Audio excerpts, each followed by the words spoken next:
Diary लिखने का शौक तो बचपन से था, मगर ज़िंदगी के झमेले बढ़ते गए तो ये आदत छूटती चली गई। अलबत्ता अब भी कोई दिल मोह लेने वाली बात नज़र आए तो सफ़ाई करतास पर मुंतकिल कर लेता हूँ। आज अपनी डायरी के चंद औराक आपकी खिदमत में पेश करना चाहता हूँ। आयरिश कायद और मुफक्कर एडमंड बर्ग का ये कौल अपने अंदर अल्फाज व माना का टाटे मारता समुंदर समेटे हुए है। शर इसलिए कामयाब है कि अच्छे लोग कुछ नहीं करते। चार्ल्स और जॉन वेस्ले की वालदा सोसाना वेस्ले गुनाह के बारे में अपनी सोच बयान करती हैं। जो चीज़ आपके इस्तदलाल को कमज़ोर कर दे, आपके ज़मीर की मलामत को बिगाड़ दे, खुदा के बारे में आपकी फ़हम को धुंधला दे, रूहानियत से आपकी रग़बत ख़त्म कर दे, या फिर ऐसी कोई भी चीज़ जो आपके जिस्म को जहन पर गालिब कर दे, वो आपके लिए गुनाह है, चाहे ये अपने आप में कितनी ही मासूम क्यों ना हो। बर्तानिया के आयरन लेडी मार्गरेट थैचर के ख्याल में औरत मर्द के मुकाबले में कहीं ज़्यादा ताकतवर है। ताकतवर होना ऐसी ही है जैसे एक खातून होना। अगर आपको अपने बारे में लोगों को बताना पड़े कि आप कौन हैं, तो इसका मतलब है आप कुछ भी नहीं। मदर टेरेसा कहती हैं, खामोशी का समर इबादत, इबादत का समर ईमान, ईमान का समर मोहब्बत, मोहब्बत का समर खिदमत और खिदमत का समर सुकून है। एक और जगह ज़िंदगी बसर करने का फ़लसफ़ा इन खूबसूरत अल्फाज में बयान किया है।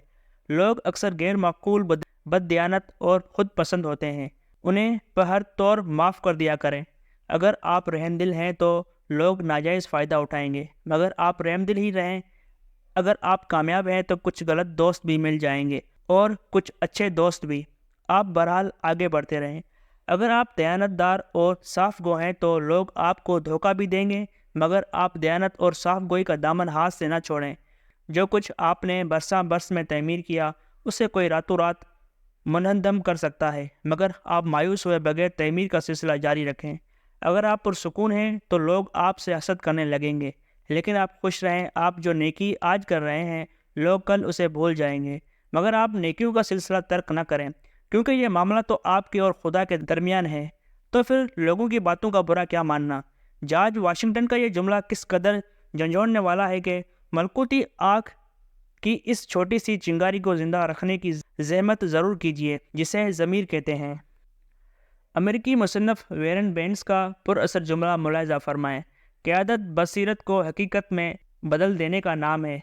आगे चलकर क़यादत का एक और वصफ़ बयान करते हुए वेरन बेंस कहते हैं, कायद तनाज़ात को नज़रअंदाज करते हैं, दबाते हैं और ना ही मुस्तरद करते हैं, बल्कि उन्हें गौर व फ़िक्र के नए मौक़े फ़राहम करते हैं। अमेरिकी मुफ़क्किर थियोडर एम हेज़बर्ग इस हवाले से कहते हैं, क़यादत का जौहर यह है कि आपके पास विज़न होना चाहिए, वरना बेमकसद ढोल बजाने से क्या हासिल, चाहे जाने का खुमार कितना ही दिल नशीन क्यों ना हो। जॉर्ज मैकडॉनल्ड के नज़दीक मोतबर होने का एहसास इससे कहीं ज़्यादा तमानियत बख्श है। इनके अपने अल्फाज कुछ यूँ हैं, अजीम तरीन सताइश ये है कि आप काबिल मोहब्बत होने से ज़्यादा काबिल एतमाद हो। नथाइल मातरून मुनाफिकत का पर्दा चाक करते हुए कहते हैं, कोई भी शख्स बहुत देर तक अपने चेहरे पर कोई चेहरा नहीं सजा सकता, और जब वो बेनिकाब होता है तो लोग मुतज़ब्ज़ब हो जाते हैं कि इसका कौन सा चेहरा असली है। इब्राहिम लिंकन इस बात को कुछ यूँ आगे बढ़ाते हैं, किसी के किरदार को बेनिकाब करने का यकीनी तरीका इससे दुश्मनी पैदा करना नहीं, बल्कि इसे बाख्तियार बनाना है। यानी किसी को जांचना मकसूद हो तो इख्तियार और इक़्तिदार इसके सुपुर्द कर दें, फिर देखें इसका खबस बातन कैसे आश्कार होता है।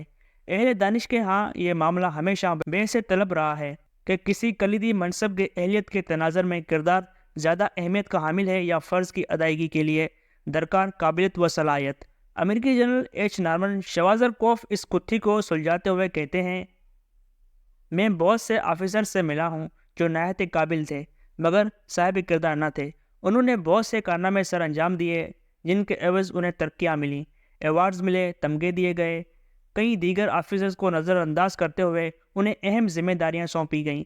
मैं ऐसे अफसरों को जानता हूँ जो साहिब किरदार तो थे, मगर उनमें काबिलियत का फुकदान था। 21वीं सदी में आपको क़यादत के लिए किरदार और काबिलियत दोनों चीज़ें दरकार होंगी। गांधी के बहुत से अक़वाल मेरी डायरी का हिस्सा हैं। मसलन, सबसे पहले अपने अंदर वो तब्दीली लाएं जो आप दुनिया में लाना चाहते हैं। एक शख्स ज़िंदगी के एक शोबे में बददियानत और दूसरे शोबे में दयानतदार नहीं हो सकता। ज़िंदगी एक नाकाबिल तकसीम इकाई है। गुस्सा वो तेज़ाब है जो इस बर्तन को ज़्यादा नुकसान पहुंचाता है जिसमें रखा गया है। اور اس چیز کو کم نقصان پہنچاتا ہے جس پر انڈیلا جائے۔ شیخ ابوبکر ترمذی معاشرے کے مختلف طبقات کے بناؤ بگاڑ کا احوال بیان کرتے ہوئے لکھتے ہیں، جب امراء بگڑتے ہیں تو رعیت کی معاش بگڑ جاتی ہے، جب علماء بگڑتے ہیں تو شریعت کا طریق بگڑ جاتا ہے، اور جب فقراء بگڑتے ہیں تو لوگوں کے اعتبار و اخلاق خراب ہو جاتے ہیں۔ امراء کا بگاڑ ظلم، علماء کا بگاڑ طمع اور فقراء کا بگاڑ ریاکاری ہے۔ لینن نے اہل زر اور سرمایہ داروں کی نفسیات کچھ یوں بیان کی ہے: جب انقلاب کے بعد انہیں پھندوں پر لٹکانے کا وقت آئے گا تو سرمایہ دار پھانسی دینے کے لیے درکار رسیوں کی تجارت کے لیے ایک دوسرے سے مسابقت کرنے لگیں گے۔